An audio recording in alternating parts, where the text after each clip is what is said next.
Prvo, energetska učinkovitost. Sa potrošnjom goriva 12% manjom od globalnog standarda i HEV u potpunosti mijenja iskustvo energetske učinkovitosti za tradicionalne hibridne tehnologije. Što ako bi motor za koji su svi mislili da je gotovo mrtav iznenada probio vlastite granice? Kineski Geely podigao je učinkovitost motora na rekordnih 48,41%, koristeći vatreni tornado, podijeljeno hlađenje i pametni hibridni pogon kako bi uzdrmao cijeli automobilski svijet.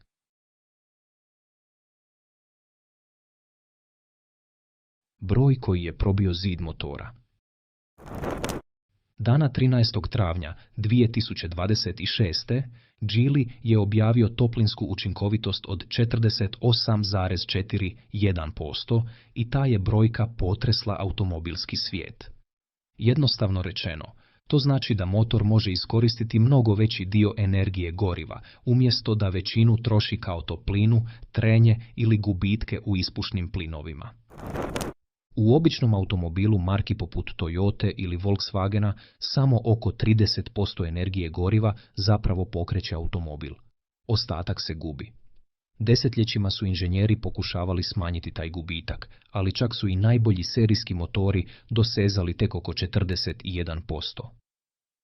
Mnogi stručnjaci vjerovali su da je to blizu stvarne granice. Toyotin motor s 41% učinkovitosti smatran je velikim postignućem. Koristio je pametan dizajn, uključujući Atkinsonov ciklus kako bi smanjio gubitke energije. No Geely je otišao mnogo dalje s certificiranim rezultatom od 48,41% koji je službeno priznat kao Guinnessov svjetski rekord. Pravo iznenađenje je način na koji je Geely to postigao. Sustav koristi kontrolirani tornado unutar cilindra, različite vruće i hladne zone unutar motora, te 11:1 pogonski sustav koji uklanja velik dio gubitaka prisutnih u klasičnim mjenjačima. Godinama su tvrtke poput Toyote, Honde, BMW, a i Volkswagena tretirale 40% učinkovitosti kao zid. Prelazak preko njega činio se preskupim i preteškim. Dok su se mnogi proizvođači automobila fokusirali na električna vozila, kineski inženjeri postavili su drugačije pitanje. Što ako bi motor s unutarnjim izgaranjem bio redizajniran od početka? To je pitanje otvorilo vrata prvom velikom znaku upozorenja. Prvi znak upozorenja koji nitko nije shvatio ozbiljno. Prije nego što je Geely dosegnuo 48,41%, BYD je dosegnuo 46,06%. BYD, što znači Build Your Dreams, izgradi svoje snove, gledao je na klasični hibridni dizajn i zaključio da je zastario. U običnom hibridnom automobilu i motor s unutarnjim izgaranjem i električni motor pomažu pokretati kotače.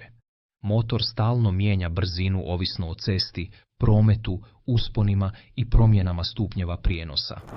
Svaki put kada se to dogodi, izlazi iz svoje najučinkovitije zone. BYD-ova ideja bila je drugačija. Umjesto da motor većinu vremena pokreće kotače, učinili su da on uglavnom radi kao generator. Električni motori pokretali bi kotače, dok bi motor radio pri brzini na kojoj je najučinkovitiji. To je značilo da motor ne mora pratiti cestu. Mogao je ostati u svom idealnom radnom rasponu. Tako je nastao BYD-ov sustav DMI, koji je na platformi 5. generacije postigao toplinsku učinkovitost od 46,06%.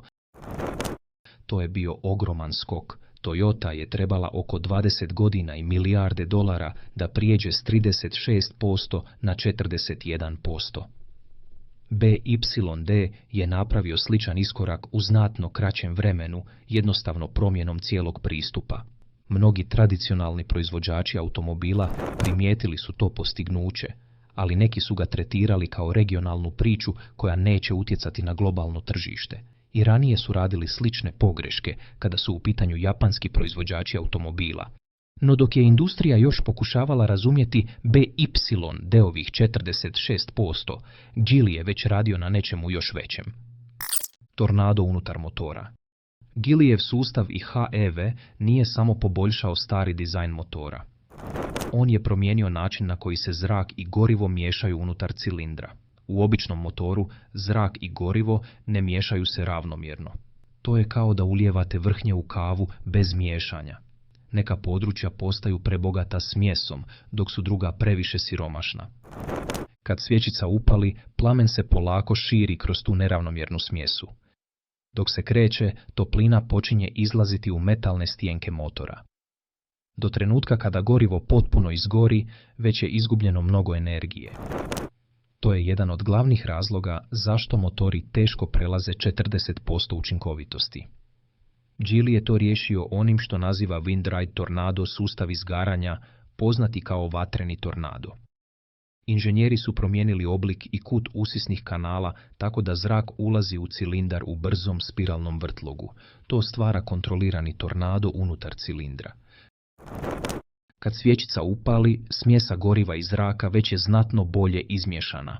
Plamen se širi brzo i ravnomjerno umjesto da se sporo puzajući širi kroz komoru. Više energije izravno gura klip prema dolje prije nego što toplina stigne pobjeći u stijenke motora.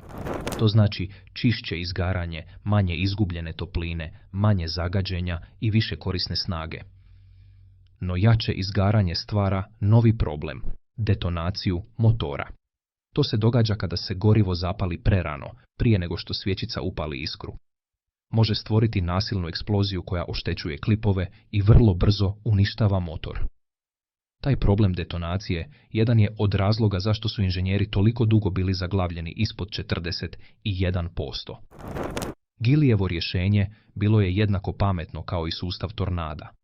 Motor koji istovremeno radi vruće i hladno. Uobičajeno, ako previše povećate toplinu i kompresiju, motor postaje nesiguran, može doći do detonacije, pregrijavanja ili unutarnjeg kvara. To je bila stara granica. Geelyjev odgovor bio je da namjerno učini da različiti dijelovi motora rade na različitim temperaturama. U običnom automobilu rašhladna tekućina prolazi kroz motor otprilike na istoj temperaturi svugdje. To je jednostavan kompromis, ali gornji i donji dio motora ne trebaju iste uvjete. Geely je rašhladni sustav podijelio u dvije odvojene zone.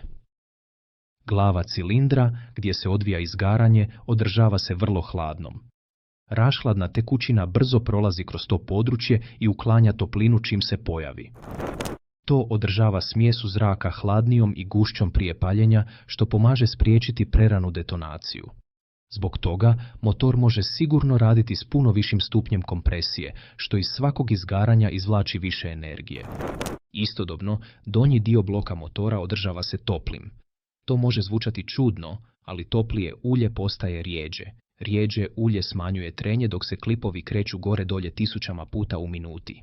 Manje trenja znači da se gubi manje energije između metalnih dijelova. Tako je Geely napravio motor koji je hladan na vrhu radi sigurne visoke kompresije i topao na dnu radi manjeg trenja. U starijem dizajnu motora ta su se dva cilja obično međusobno sukobljavala.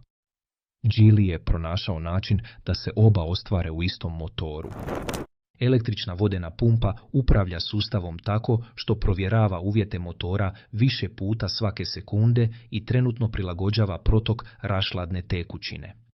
No čak i s najučinkovitijim motorom snaga se i dalje mora prenijeti na kotače bez gubitaka.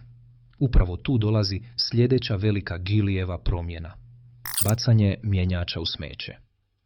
Visoko učinkovit motor nije dovoljan ako teški prijenosni sustav tu energiju gubi. Klasični automatski mjenjači su složeni. Imaju mnogo pokretnih dijelova poput paketa spojki, pretvarača zakretnog momenta, vilica za prebacivanje i hidrauličnih sustava. Svaki od tih dijelova može izgubiti dio energije prije nego što snaga stigne do kotača. Toyotin hibridni sustav koristi ECVT, koji je bio revolucionaran kada se pojavio krajem 1990-ih. No ta je ideja danas stara više od 25 godina, a moderni hibridni sustavi mogu se izgraditi na drugačiji način. Geely je stvorio inteligentni pogonski sustav 11 u 1 EDHT. Umjesto klasičnog mjenjača, on radi poput elektromehaničkog razdjelnika snage. U jednom kompaktnom sklopu kombinira motor s unutarnjim izgaranjem, generator, 2 električna motora, visokovoltažne inverzore i dijelove za upravljanje toplinom. To je smanjilo masu pogonskog sklopa za 13,5% u usporedbi s klasičnim hibridnim sustavima. U otprilike 90% svakodnevne vožnje motor s unutarnjim izgaranjem fizički nije povezan s kotačima. Radi u svojoj najučinkovitijoj točki i pokreće generator. Ta električna energija ili puni bateriju ili ide izravno na električne motore koji pokreću kotače. Vozač pritom osjeća glatku i tihu vožnju poput električnog vozila, s trenutačnim okretnim momentom čim se pritisne papučica gasa. Motor se izravno povezuje s kotačima samo tijekom stabilne vožnje na autocesti pri velikim brzinama, oko 80 milja na sat ili više. Tada slanje snage kroz električne motore može trošiti više energije nego izravna mehanička veza. Zato sustav zaključava motor na osovinu kao u najvišoj brzini i izbjegava nepotrebne gubitke energije. AI sustav upravlja svime time tako što preračunava tok snage 50 puta svake sekunde. Može očitati rutu, primijetiti uspon ispred i odlučiti hoće li puniti bateriju, koristiti energiju baterije ili sačuvati energiju za kasnije. Rezultat izgaranja s vatrenim tornadom, podijeljenih toplinskih zona, 11:1 pogonske jedinice i AI upravljanja snagom je certificirana potrošnja goriva od 2,22 litre na 100 km. Na punom spremniku doseg može premašiti 2000 km. Što to zapravo znači za ostatak svijeta? Električna vozila izvrsna su u mnogim situacijama. Tiha su, učinkovita i tijekom vožnje ne proizvode emisije iz ispušne cijevi, no dolaze i s realnim izazovima. Veliki električni SUV-ovi trebaju teške baterijske pakete, mreže punionica još uvijek su ograničene u mnogim područjima, a strah od nedovoljnog dometa i dalje je ozbiljna briga za mnoge kupce. Geelyjev i HEV sustav nudi drugačiji put. Za svakodnevnu vožnju daje glatki i tihi osjećaj električnog automobila, ali također nudi više od 2000 km dometa i može se natočiti na bilo kojoj benzinskoj postaji. Ne ovisi o mreži punionica, a trošak goriva po kilometru može biti blizak električnim vozilima na mnogim tržištima. To stvara težak problem za zapadne i japanske proizvođače automobila. Europa je izumila motor s unutarnjim izgaranjem, a Japan ga je desetljećima usavršavao.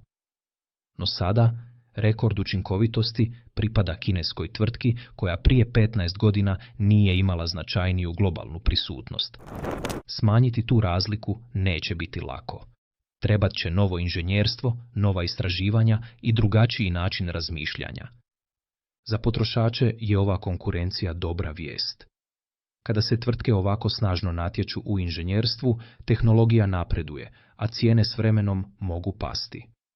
Geely je pokazao da motor s unutarnjim izgaranjem nije bio gotov. Granica nije bila samo fizika. Bila je i ono što su ljudi vjerovali da se još uvijek isplati pokušati. Ako vam je ova analiza bila korisna, pritisnite like, podijelite je s nekim tko voli automobile i tehnologiju i pretplatite se za više sličnih priča. Sljedeće poglavlje bit će još zanimljivije dok ostatak automobilske industrije pokušava odgovoriti.